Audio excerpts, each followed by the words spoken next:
क्या कभी आपने सोचा है कि दुनिया के दो शक्तिशाली देशों के बीच जब तनाव बढ़ता है तो उसका असर सिर्फ उन देशों तक ही सीमित नहीं रहता?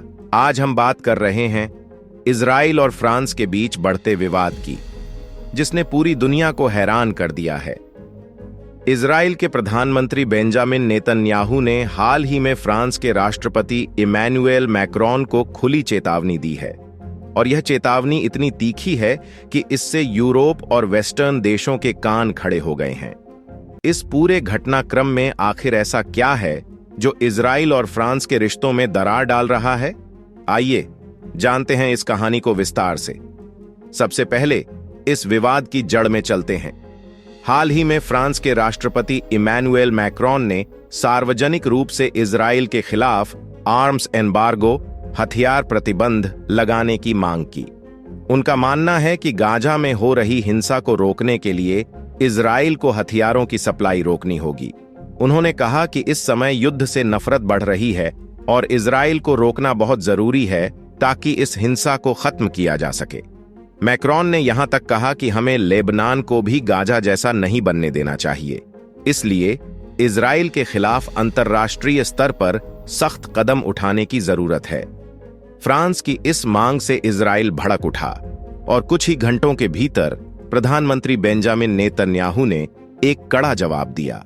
नेतन्याहू ने फ्रांस और उसके राष्ट्रपति को कड़ी चेतावनी देते हुए कहा कि इजराइल इस समय 7 अलग-अलग मोर्चों पर लड़ रहा है और यह लड़ाई केवल इजराइल की नहीं बल्कि पूरी दुनिया की सभ्यता की रक्षा के लिए है।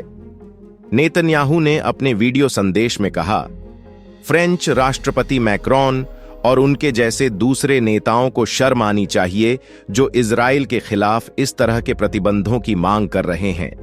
हम गाजा में हमास के खिलाफ लड़ रहे हैं, जिसने 7 अक्टूबर को हमारे लोगों के साथ बर्बरता की थी। हम लेबनान में हिजबुल्लाह के खिलाफ लड़ रहे हैं, जो दुनिया का सबसे हथियारों से लैस आतंकी संगठन है। इसके अलावा हम यमन, इराक और सीरिया में भी आतंकी गुटों के खिलाफ मोर्चा संभाले हुए हैं और इन सभी के पीछे ईरान का हाथ है। नेतन्याहू ने जोर देकर कहा कि फ्रांस जैसे देश इजराइल को हथियार देने से रोक रहे हैं, जबकि उन्हें आतंकवाद के खिलाफ मजबूती से इजराइल के साथ खड़ा होना चाहिए। उन्होंने कहा कि इजराइल यह युद्ध केवल अपने लिए नहीं बल्कि पूरी दुनिया की शांति और सुरक्षा के लिए लड़ रहा है। इस पूरे विवाद के बाद इजराइल और फ्रांस के बीच तनाव बढ़ता नजर आ रहा है। नेतन्याहू की चेतावनी के बाद अब यह देखना दिलचस्प होगा कि फ्रांस इस पर कैसे प्रतिक्रिया करता है।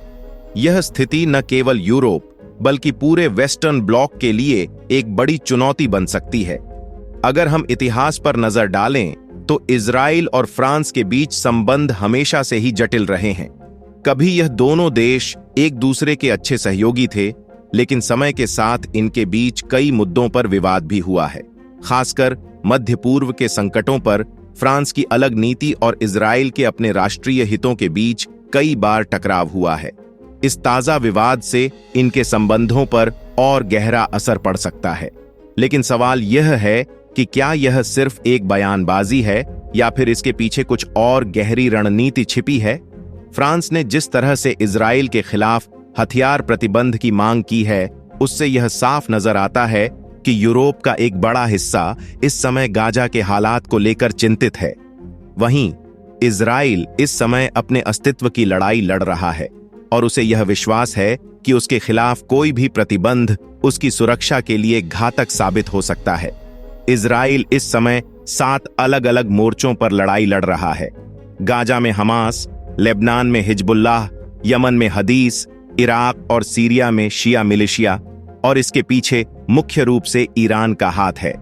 यह सारी लड़ाइयां इजराइल की सुरक्षा के लिए बहुत बड़ी चुनौती बन गई हैं और इस कारण नेतन्याहू का गुस्सा भी जायज है।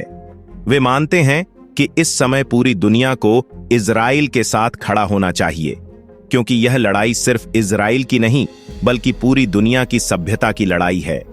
अब सवाल यह है कि क्या फ्रांस और दूसरे पश्चिमी देश इजराइल के खिलाफ इस तरह के प्रतिबंध लगाएंगे, और अगर ऐसा होता है तो इसका प्रभाव क्या होगा? यह स्थिति न केवल मध्य पूर्व की राजनीति को प्रभावित करेगी बल्कि अंतर्राष्ट्रीय संबंधों पर भी गहरा असर डालेगी। इजराइल की तरफ से नेतन्याहू का सख्त बयान इस बात का संकेत है कि यह मुद्दा जल्दी सुलझने वाला नहीं है। आगे की स्थिति में यह देखना दिलचस्प होगा कि फ्रांस इसका क्या जवाब देता है। क्या वह अपने रुख पर अडिग रहेगा या फिर इजराइल के दबाव में आकर अपने फैसले पर पुनर्विचार करेगा? तो दोस्तों, यह था इजराइल और फ्रांस के बीच बढ़ते तनाव की पूरी कहानी। क्या यह तनाव और बढ़ेगा या दोनों देशों के बीच बातचीत का कोई रास्ता निकलेगा? यह तो आने वाला समय ही बताएगा। तो हमारे चैनल को सब्सक्राइब जरूर करें ताकि आप आगे की अपडेट्स मिस न करें। साथ ही नीचे कमेंट सेक्शन में हमें बताएं कि आप इस मामले में किस देश के पक्ष में हैं, फ्रांस या इजराइल। हम आपकी राय जानने के लिए उत्सुक हैं।